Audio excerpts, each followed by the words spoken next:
بسم اللہ الرحمن الرحیم۔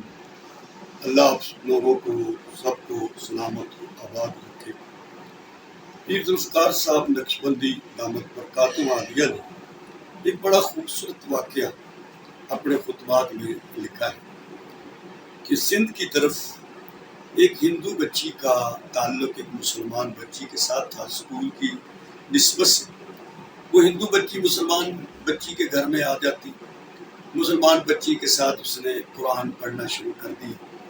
مسلمان بچی کی والدہ عالمہ تھی، ان نے اس سے کہا کہ بیٹا تم کلمہ پڑھ لو، گھر نہ بتانا۔ اس بچی نے کلمہ بھی پڑھ لیا۔ اسی طرح قرآن مجید مکمل اس نے اس کی تعلیم حاصل کر لی۔ بچی جوان ہو گئی۔ کچھ دنوں کے بعد وہ بچی آئی اور اس نے مسلمان بچی کی والدہ سے کہا کہ میری شادی مقرر ہو گئی ہے اور اس لڑکے کے ساتھ شادی ہے جو ہندو متشدد متعصب ہے، وہ تو مسلمانوں کو قتل کرنے کے فتوے لگاتا ہے۔ تو مسلمان عورت نے کہا کہ بیٹا آپ پریشان نہ ہو، جب تمہاری شادی قریب آئے گی میں تمہیں ایک گفٹ اور تحفہ دوں گی، تو نے وہ تحفہ اپنے پاس رکھنا ہے۔ وہ قرآن مجید ہوگا، اس کو پڑھا کرنا، پڑھ کے دعا کرنا، اللہ تعالیٰ تمہاری سب مشکلیں آسان کرنا۔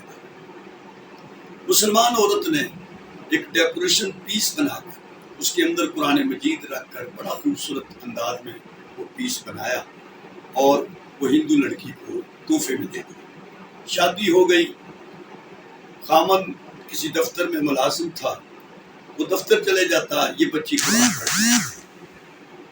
کچھ سال گزر گئے، خامن گھر آیا، بیمار تھا، چیک اپ کرایا تو کینسر نکلا، وہ بھی آخری سٹیج تھا۔ تو اس لڑکی نے اپنے خامن سے کہا کہ میرے پاس آپ کی بیماری کا ایک علاج ہے، جب آپ مجھ سے وعدہ کریں، جب آپ شفا یاب ہو جائیں گے تو آپ جو میں کہوں گی وہ آپ کریں گے۔ اس نے کہا ٹھیک ہے۔ اس بچی نے چھپ چھپ کر سورہ عالم نشرہ پانی پر دم کر کے اس کو پلاتی رہی۔ 40 دن تک یہ پانی وہ پیتا رہا۔ اس کی طبیعت میں کافی فرق آ گیا۔ آخر جب ٹیسٹ کرایا گیا تو بالکل ٹھیک تھا۔ وہ بڑا حیران ہوا کہ کینسر سے میں کیسے شفا یاب ہوں۔ اس لڑکی نے کہا کہ آپ اپنا وعدہ پورا کرو۔ اس نے کیا کہا؟ اس نے کہا کون سا وعدہ؟ کہنے لگی جو آپ نے بیماری سے پہلے کیا تھا۔ انہوں نے کہا ٹھیک ہے، تم بتاؤ کیا چیز چاہتی ہو۔ اس نے کہا کہ میں آپ کو بتاؤں کہ میں کیا پڑھتی رہی ہوں۔ اس نے پھر پورا واقعہ سنایا کہ میں قرآن پڑھ کر آپ کو دم کرتی تھی اور اللہ نے آپ کو شفا دے دی، میں کلمہ پڑھ چکی ہوں، میں مسلمان ہوں۔ اس کے خامد نے پھر اپنے اس وعدے کو پورا کیا اور مسلمان ہو گیا۔ تو قرآن میں تاثیر ہے۔ اللہ فرماتا ہے قرآن شفا ہے، قرآن ہدایت ہے، قرآن کامیابی ہے۔ مسئلہ یہ ہے کہ ہمیں یقین کامل کے ساتھ قرآن کے ساتھ اپنا رابطہ مضبوط کرنا چاہیے۔